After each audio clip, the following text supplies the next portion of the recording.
Faut-il dépasser ou restaurer la constitution originelle du 14 octobre 1992? Cette question sera le fil conducteur de ce nouveau numéro de décryptage où nous recevons Maître Éric Emmanuel Sosa, avocat au barreau du Togo, un intellectuel concerné par la question constitutionnelle.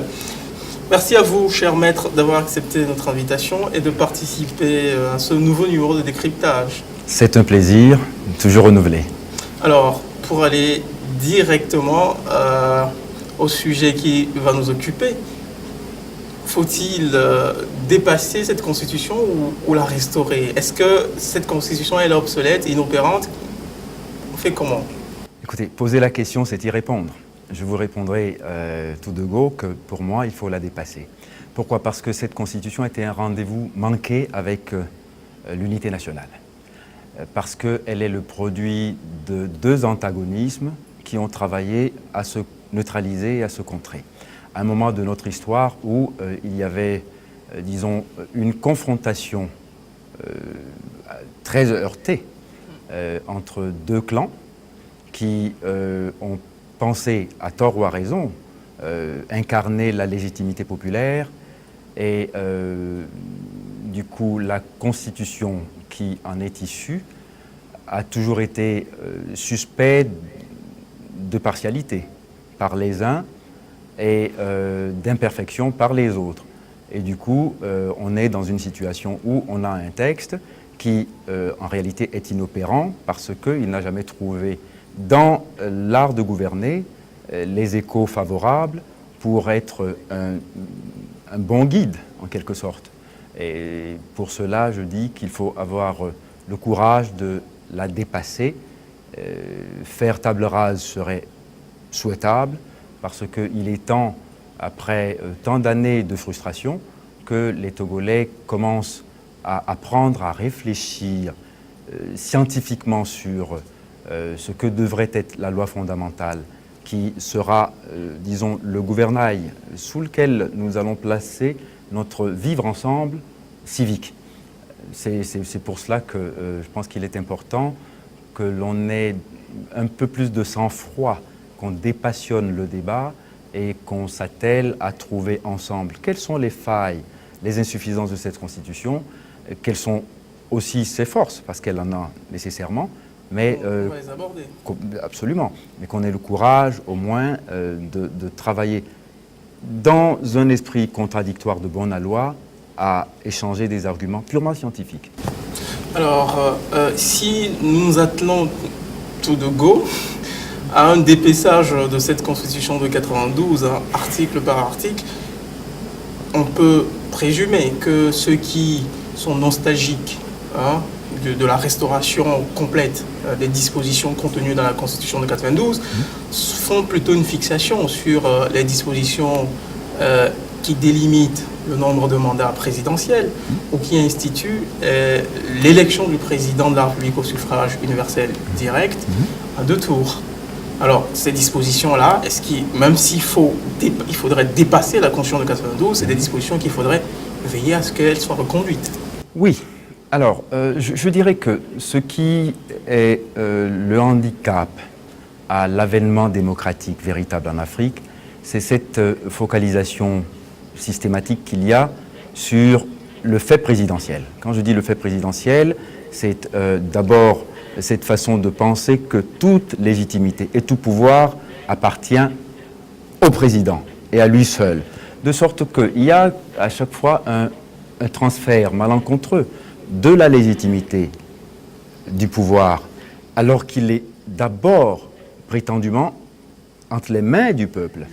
Démocratie. Démocratie. Alors, du coup, on a l'impression qu'il y a une démission du peuple en faveur d'un président qu'on aimerait être omniscient et qui l'est parfois un peu trop, et souvent, disons, servant un agenda qui devient trop personnel, il est en décalage avec la mission qui lui est confiée. De sorte que pour en venir à notre problème, notre thématique de l'émission, je dirais que La question du mandat présidentiel, de sa limitation, du mode de scrutin, c'est vrai, sont des questions fondamentales parce que répondre à ces questions permettra d'apaiser le débat démocratique. C'est vrai, c'est pour cela que c'est important. Parce qu'il faut quand même avoir à l'esprit que dans le voisinage, dans l'espace UMOA, CEDEAO, nous figurons parmi les bons derniers parce que partout ailleurs... Avec la Gambie. Absolument, parmi les bons derniers, je dis, au pluriel, parce que, bon, le président Yahya Jammeh, ça fait 25 ans bientôt qu'il est là, et ici au Togo, nous avons un pouvoir qui est déjà cinquantenaire. Bon, on n'a pas connu d'alternance. Il est souhaitable qu'une alternance advienne. La question est de savoir si l'alternance à elle seule va permettre de résoudre les problèmes et quel type d'alternance est sous l'égide de quel texte. Et c'est là le problème de la nécessité de la réforme constitutionnelle. De la limitation du nombre de mandats. Aussi parce qu'elle sera facteur d'alternance. Oui, parce que si on ne la limite pas, il y aura techniquement pas d'alternance possible. C'est le danger et c'est la raison pour laquelle il faut que la question soit posée de façon claire et qu'on voit dans la technicité juridique comment on y parvient. Je suis d'accord dans cette perspective-là seulement. Alors, l'une des critiques formulées contre la Constitution de 92, c'est sa confusion dans la définition même du régime politique sur lequel nous vivons dans ce pays. Parce que dans la mouture originelle de 92, elle semblait tendre vers un régime semi-présidentiel inspiré du modèle français.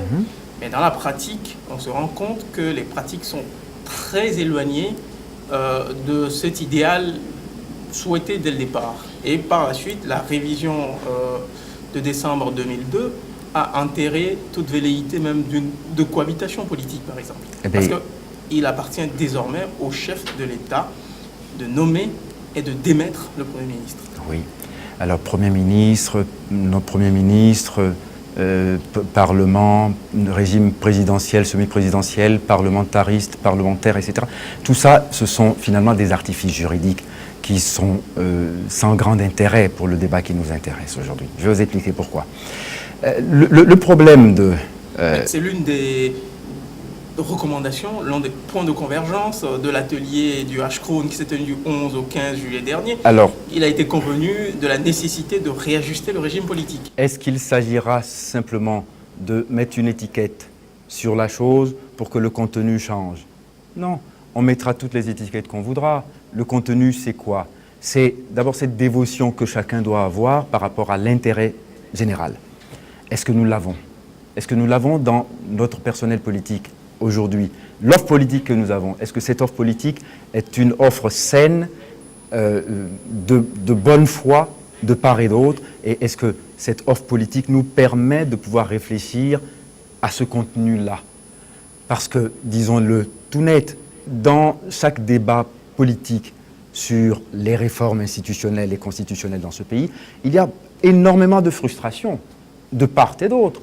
Nous avons en filigrane tous les relents très négatifs et nauséabonds que nous avons toujours rejetés, de l'ethnicisme, du régionalisme. On a tout ça ensemble dans le débat politique. Mais seulement, si vous voulez, comme le débat est marqué par une langue de bois, moi je dis que c'est une langue de baobab, on n'ose pas dire les choses, on n'ose pas les nommer, on passe toujours à côté.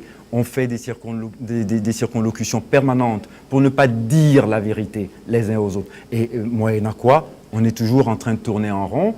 Et le serpent se mord la queue depuis maintenant 25 ans qu'on a pensé qu'il y aurait un soubresaut révolutionnaire et démocratique au Togo. Voilà le problème. Alors, la question du régime politique n'a pas d'objet. Elle n'a pas d'objet parce que, encore une fois, puisque nous sommes dans un débat très personnalisé, allons jusqu'au bout. On élit quoi? Pas un régime présidentialiste ou parlementaire, on élit des hommes. Et ces hommes-là, le général de Gaulle disait que le pouvoir, c'est la rencontre entre un destin et des circonstances. Le destin, c'est de qui? Les circonstances sont lesquelles? Il faut qu'un homme apparaisse, un homme ou une femme d'ailleurs, je pense que ce n'est plus une question de genre, qui nous dise exactement quelle est sa conception et son idéologie sur notre bien-être commun, présent et futur, et comme ça on va arrêter de ronchonner, de pleurnicher sur la terre de nos aïeux, on va pouvoir parler de la terre de nos petits-enfants. Je pense que c'est beaucoup plus intéressant de faire cela. Maintenant, on va le faire avec qui? Avec l'ensemble des Togolais. Ça veut dire qu'on reformule, et c'est la raison pour laquelle le mot d'ordre du H-CRUN m'intéresse, ne serait-ce que même dans l'intitulé. On parle de renforcement de l'unité nationale. Alors, oui, il y a une unité nationale à rechercher, il faut en trouver les meilleurs dénominateurs communs, pour que nous nous départissions de tous ces oripeaux pseudo-juridiques, de constitutionnalisme étroit, borné, purement théorique, qui ne peut pas dépasser le vrai débat et regarder la réalité en face. Parce que si c'est un débat purement académique, à ce moment-là, ce n'est pas la peine de l'entretenir sur la place publique. On fait un conclave entre universitaires, constitutionnalistes du meilleur à loi, on les réunit et on leur donne 30 jours pour nous pondre une nouvelle constitution et on dit que c'est les meilleurs cerveaux qui ont fait le jus de crâne nécessaire et on a une nouvelle constitution, point barre. Ça peut marcher aussi. Alors, je voudrais un avis personnel. Oui. Lequel de ces régimes-là recueille votre faveur à vous? Vous voudriez que nous choisissions clairement le régime de type présidentialiste ou qu'on retourne à un parlementarisme? Bien, là encore une fois, je vais vous dire une chose. S'il s'agit d'émettre un avis purement personnel, je vous dirais que mon modèle de régime idéal serait un régime présidentialiste très fort.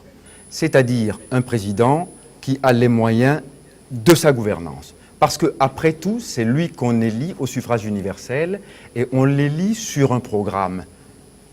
Et après tout, que chacun vienne compétir avec ses idées, et quand on en choisit un, il faut lui donner les moyens, ou en tout cas, il faut que d'après les mécanismes de l'art de gouverner que nous avons, c'est-à-dire la Constitution, il ait les moyens de sa politique.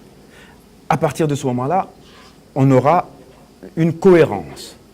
S'il n'est pas efficient, il part, parce que la Constitution aura mis en place les mécanismes pour qu'il parte au moment où il ne sera plus désiré. Oui, à ce moment-là, on élit un président, et puis c'est tout.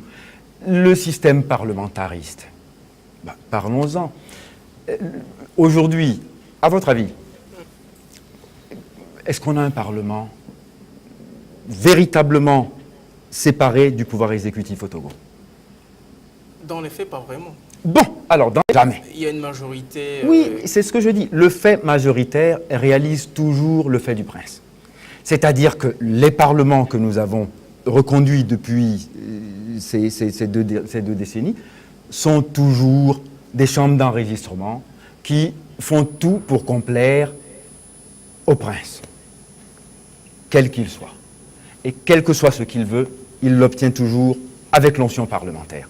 Alors, c'est à ce jeu-là qu'on va continuer à jouer, en mettant des étiquettes sur les choses, en disant qu'on a un régime parlementaire ou présidentialiste, ou... non. Vous l'avez expliqué en prélude de vos propos, que cette constitution-là a eu une genèse révolutionnaire et pas franchement consensuelle.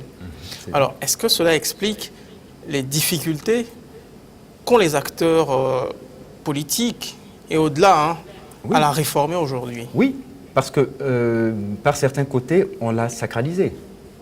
Il y a un esprit de vengeance derrière, c'est-à-dire que ceux qui plaident pour sa restauration intégrale, coûte que coûte, sont des frustrés de notre passé récent, et ont le courage de le dire. Cette constitution, après tout, qu'est-ce qu'on lui reproche tant que ça? Si seulement elle était appliquée correctement, tous les jours, on en verrait les limites réelles. Mais elle n'est même pas appliquée tous les jours. C'est-à-dire qu'en fin de compte, il y a une espèce de chape de plomb dictée par la réelle politique qui fait que la Constitution est littéralement sous le boisseau. Disons-nous ces vérités simples. Combien de fois, puisqu'on a parlé à un moment donné d'un régime semi-présidentiel, combien de fois vous avez vu un Premier ministre qui a engagé sa responsabilité devant ce Parlement? Combien de fois? À l'exception très notable, anecdotique, d'un certain Eugène Adoboli, dont tout le monde sait qu'il a été victime d'un petit jeu politicien qui n'est même pas dû à la force du Parlement. On n'en voulait plus, il fallait s'en défaire.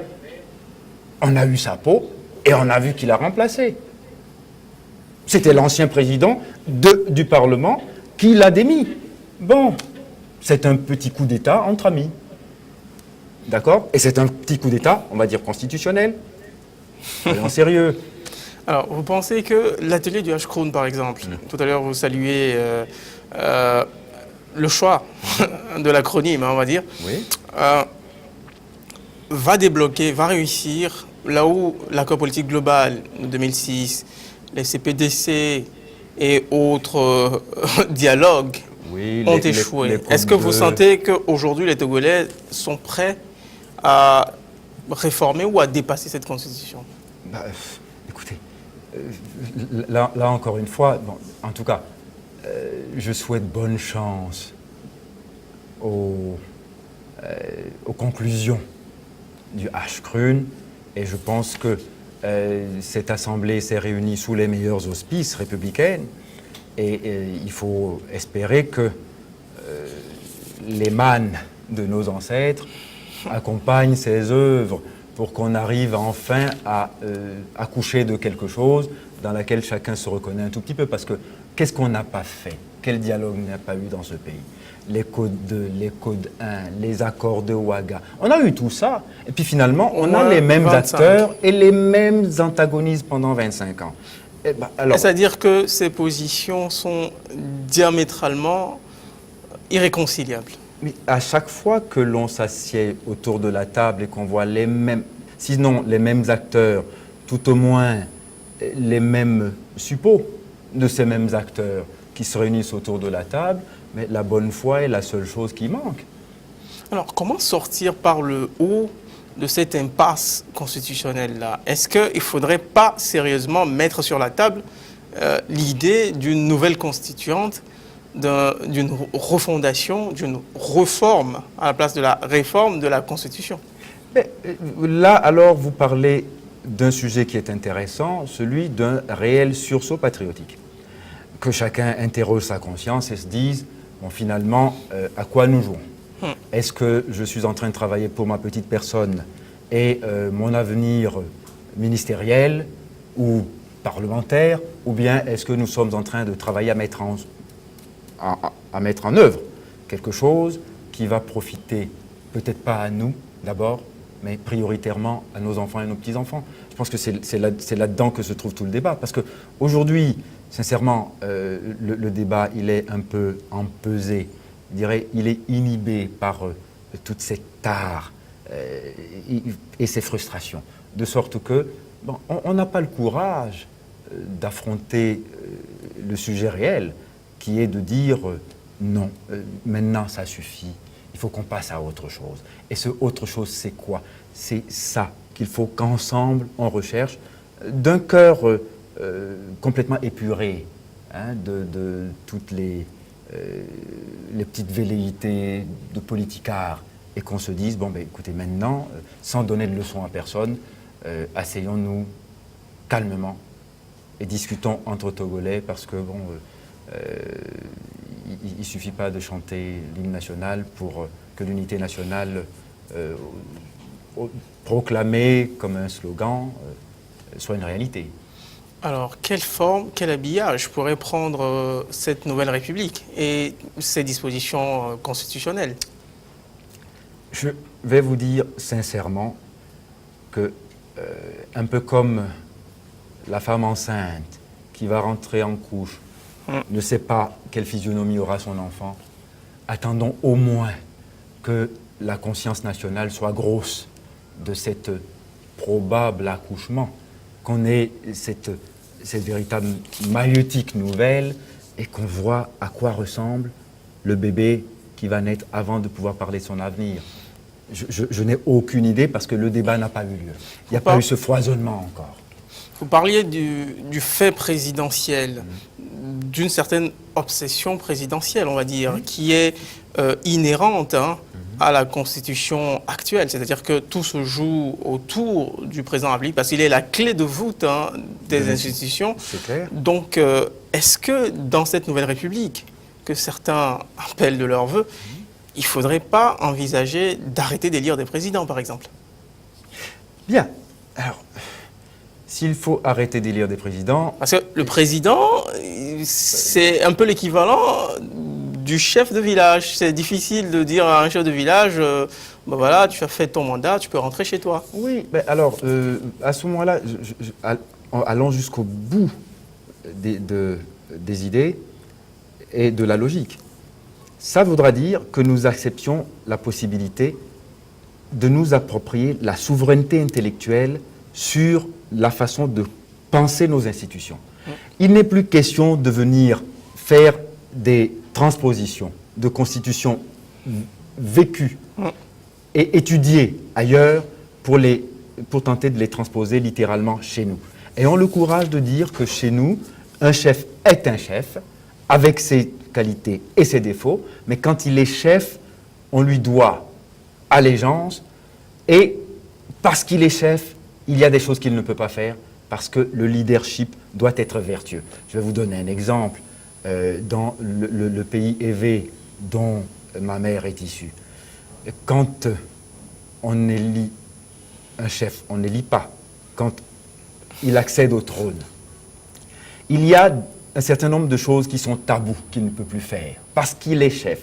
C'est-à-dire acquérir des terres, parce qu'on considère que c'est en vertu des pouvoirs qu'il a qu'on ne peut pas lui refuser des terres. Donc il ne peut plus acquérir de terres.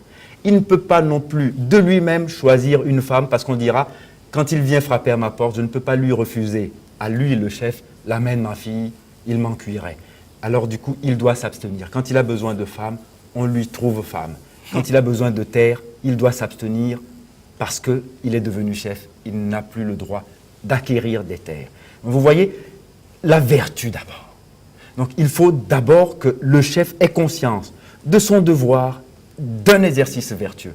Et ensuite, toutes les forces que lui confère la légitimité qu'il a placée sur le trône seront absolument à sa disposition. Voilà le problème. Des chefs vertueux et forts. Dans le cadre toujours de cette politique fiction, de penser un peu cette nouvelle République, est-ce que par exemple la proposition du président béninois, cette promesse de campagne, Patrice Talon, de faire un mandat unique, est-ce qu'une telle proposition serait peut-être envisageable pour justement amener les chefs à respecter une certaine éthique? Bien. Alors, la question a fait l'objet de beaucoup de débats intéressants et passionnés au Bénin même, où un comité a été constitué pour étudier la question et sa faisabilité. Une commission des réformes. C'est exact. Mais je ne pense pas que ce soit la panacée, parce que cette solution comporte aussi des risques. Un risque j'allais dire, de dilettantisme politique. Parce que le président qui est élu, qui sait qu'il n'a qu'un mandat à faire et il a déjà épuisé tous ses efforts à obtenir l'élection. C'est des rois fainéants. Il devient roi fainéant, il n'a plus rien à faire, il est élu, il attend que le mandat soit terminé et on va passer à autre chose. Il n'a plus de compte à rendre. Or, justement, la vertu gouvernante veut qu'on soit capable de rendre des comptes. On parle de gens responsables, responsible, c'est-à-dire répondre de ses actes à quelqu'un. Donc c'est ça, c'est à la mesure de l'enjeu d'une probable seconde élection qu'on va pouvoir apprécier si oui ou non il est digne de la fonction. Donc si c'est juste one shot, il fait un coup et il n'y a plus rien à faire, il peut ne rien faire du tout, tant que les mécanismes constitutionnels en place lui permettent de rester jusqu'à la fin de son mandat. Il faudrait peut-être envisager une sorte d'impeachment, de procédure. Dans ce cas-là, on va encore destitution. tomber dans les petits jeux politiciens où il y aura des majorités le matin qui vont complètement se mouvoir le soir et on n'aura jamais la cohérence nécessaire pour l'action gouvernementale. Et c'est la raison pour laquelle il faut absolument éviter qu'il y ait cette diarchie entre un Parlement qui est souvent antagoniste avec un président qui a besoin de Parlement pour pouvoir gouverner. Le mandat unique, au début, oui, j'étais sous la séduction de l'idée, mais à la réflexion, je commence à lui trouver des limites un peu inquiétantes. Alors, les institutions fortes ne suffisent pas, si je peux résumer votre argumentaire. Les hommes forts vous tentent? Alors, tout dépend de comment on envisage la force. Et il y a quelqu'un qui faisait cette réflexion une fois. On parlait de grand homme. Et il a posé la question, entre Idi Amin et Gandhi, cherchez le grand homme. Les institutions fortes doivent s'accompagner souvent de volontés fortes pour être efficientes. Le président Nelson Mandela a été un homme très fort qui a mis en place des institutions très fortes qui malheureusement aujourd'hui sont en train d'être abîmées par une gouvernance très affaiblie, par des petits hommes politiques sans force. Alors, en même temps, quand on prend par exemple le cas de la Côte d'Ivoire, un « et un « ou » ont enflammé un pays. C'est dire que manier la Constitution, c'est un peu manier de la dynamite aussi. Hein. Totalement.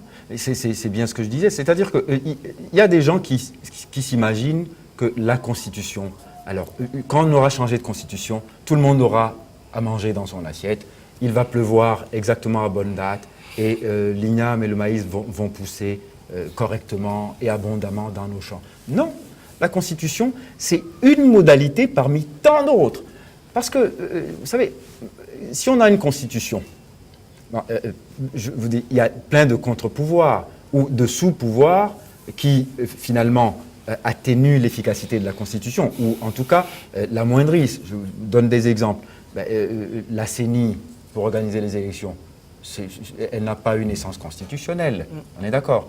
Bon, si on a une Constitution très bien faite et des élections organisées par une CENI dévoyée, est-ce que vous pensez qu'on aura des institutions cohérentes et satisfaisantes?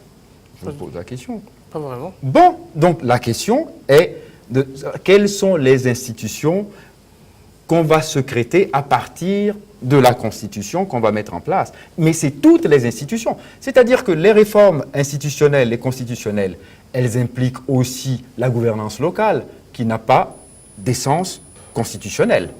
On est d'accord? Donc la question sera toujours posée un jour à un maire élu de savoir à partir du moment où il a le contenu de son pouvoir, de quel bord il se trouve et quel est l'agenda politique qu'il veut satisfaire d'abord.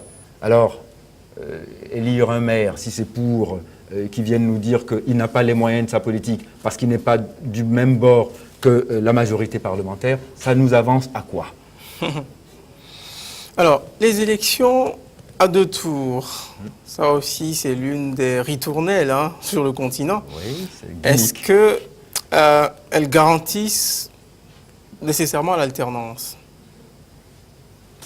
Parce que c'est l'une des revendications prioritaires de l'opposition togolaise. Absolument, oui. Parce que mécaniquement, certains critiquent une certaine partition, une certaine cassure nationale que génère ce type d'élection. Vous voulez dire les élections à 2 tours? Oui. Non, parce que, si vous voulez, il n'est pas toujours acquis que vont être au second tour 2 personnalités qui seront tous les deux d'ethnies différentes, de sexes différents, d'obédience politique différente. Non, ce n'est pas acquis d'avance, puisqu'il s'agit d'abord d'élire des personnes avant, parce que le contenu partisan, il est souvent très, flou. Hein. On ne sait pas du tout quelle est la silhouette idéologique d'un tel ou un tel. Prenez l'échiquier politique togolais, essayez de décrypter, vous allez me dire comment vous faites la carte d'identité des uns par rapport aux autres. Il n'y a pas de fondement idéologique, il n'y a que des hommes. Il n'y a pas de topographie idéologique clairement définie. définie. Alors à partir de ce moment-là, des élections à 2 tours sont souhaitables. Pourquoi ? Parce qu'à un moment donné, vous savez, les Américains, ils font bien. Ils font d'abord des primaires. C'est-à-dire qu'on va, au sein du même parti, choisir celui qui a le plus de chances d'incarner notre idéal commun. Et on sait qu'ils ne seront plus que 2 à la fin. Et c'est parmi ces 2-là qu'on va choisir celui qui va faire le job. C'est toujours la même chose, c'est la même logique qui doit gouverner. Mais chez les Américains, c'est pratique parce qu'il n'y a que 2 grands partis. Les autres sont des micro-partis. Cher ami, au Bénin, à côté de nous, la fois dernière, au premier tour, il y avait 33 candidats. Au final, il n'y en a eu plus que 2. À la faveur d'alliances tout à fait heureuses, au deuxième tour, celui qui est sorti n'était pas celui qui était le plus attendu. En Côte d'Ivoire également, c'était une autre histoire. Parce que là-bas, les BT avec Gbagbo, les Djoula et en même temps, l'ancien président Konan Bédié avec l'électorat baoulé a été l'arbitre de ces élections. Sauf que l'ancien président Konan Bédié n'a jamais été un président élu. Le président Ouattara, quoi qu'on dise, heureusement, ne peut pas compter sur un électorat exclusivement Djoula, heureusement. Et le président Gbagbo a été élu aussi avec des voix Djoula, que je sache. Son premier ministre des Affaires étrangères était Aboudraman Sangaré. Il était un homme du Nord, qui était un cacique du FPI dans le Nord. Donc, il faut absolument dérégionaliser tout ça et arrêter de faire cet étiquetage par rapport à son ethnicité. On doit deviner de quel parti on est ou quel est le penchant politique qu'on a. Non, c'est cela. Je veux dire, nous atteindrons l'apogée ou la maturité tout au moins d'une vraie démocratie au Togo, le jour où quelqu'un comme moi ira dans le Dampen pour aller se faire élire député parce que je ne suis pas du Dampen, mais j'estime que j'y ai des intérêts citoyens et que je peux tout à fait valablement servir les intérêts du Dampen. Parce que il me semble que par les hasards de la naissance ou d'une affectation professionnelle, j'ai pu cultiver des affinités dans cette contrée du Togo et m'y trouver bien, capable de servir là-bas aussi, sur une base électorale. Non ? Ça serait une belle démocratie togolaise. C'est l'idéal. Ce serait l'idéal, et il faut toujours tendre vers l'idéal. Parce que quand on n'a pas de rêve du tout, finalement, on vit le cauchemar des autres. C'est ça le problème. Une belle formule. Alors, maître Éric Emmanuel Sosa, il y a le cas également sénégalais, avec une réforme de la Constitution qui visait à raccourcir le septennat en quinquennat, qui, fort malheureusement, n'a pas débouché sur le respect de la promesse formulée par le président Macky Sall. Il s'est rendu à l'avis du Conseil constitutionnel sénégalais en acceptant de ne pas toucher à son premier mandat, ne pas le raccourcir. Alors, ça pose la question de la durée des mandats présidentiels. C'est-à-dire qu'au Togo, l'enjeu se focalise plutôt autour de la limitation des mandats à 2. Alors, est-ce qu'il ne faut pas penser également la durée de ces mandats? Est-ce qu'on laisse au président 5 ans, 7 ans, 4 ans, comme aux États-Unis? Ces questions-là aussi doivent être abordées. Bien. Alors, disons, 7 ans de mauvaise gouvernance, c'est 7 ans de calvaire pour les gens qui doivent subir cette gouvernance défectueuse. 5 ans de gouvernance médiocre, c'est 5 ans de temps perdu pour une population qui est en attente de réponses à ces problèmes quotidiens. Donc vous voyez, pour moi, la question... En revanche, 7 ans de bonne politique bien appliquée, seront un délice pour une population qui ne fera qu'en demander 7 de plus parce qu'elle n'a pas encore eu assez. Alors, 5 ans, on pourrait être frustré. Il y a des présidents qui s'en vont applaudis encore après 2 mandats parce que les gens se disent « qu'est-ce qu'il a bien travaillé ?» On aurait bien aimé l'avoir encore, mais la Constitution ne le permet pas. C'est plutôt vers ça qu'il faut qu'on tende, plutôt que de dire c'est 7 ans ou 5 ans. Alors d'abord, d'où vient l'idée de 7 ans? Parce que, C'est peut-être en France. Parce que De Gaulle avait voulu 7 ans. Alors du coup, 7 ans, c'est devenu la mode en Afrique. Maintenant, c'est raccourci à 5 ans parce que Chirac a complètement En même temps, il y a beaucoup de raccordi la chose. nostalgique. Il y a beaucoup de nostalgique en France par rapport à tout ça. Parce que 5 ans, ça affaiblit le pouvoir du président de la République. En quoi ça l'affaiblit? Sarkozy a eu du mal à entrer dans le costume. Hollande, lui, on n'en parle même plus. Parce que... Pourquoi? Je trouve qu'il est très bien dans le costume. Mais, écoutez, il a joué de beaucoup de malchance. Je ne suis pas hollandiste. Bon, le serais-je même que ça n'apporte rien au débat ici. Mais j'estime que, vous voyez, quand on n'y est pas, c'est facile de critiquer. Quand on y est, c'est autre chose. Et les choses qu'il vit aujourd'hui sur le siège, malheureusement, c'est une conjoncture difficile qui fait qu'on croit qu'il est inadapté ou unfit. Pour finir, Maître Éric Emmanuel Sosa, quel est votre dernier mot sur cette 5e République? Est-ce que vous pensez qu'en l'état actuel, vos vœux seront entendus par les acteurs politiques? Parce que, quoi qu'on dise, ce sont eux qui décideront s'ils veulent refonder le pacte politique. Bien. Cher ami, moi je me considère comme un libre penseur. Et je me pique de dire ce que je pense, de le dire sans offense, mais de le dire sincèrement.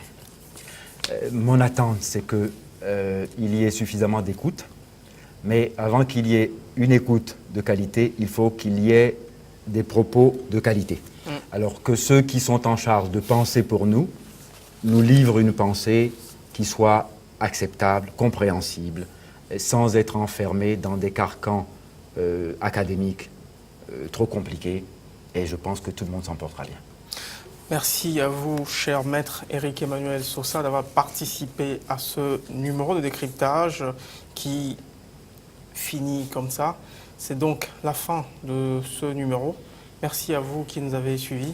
À très bientôt pour un nouveau numéro.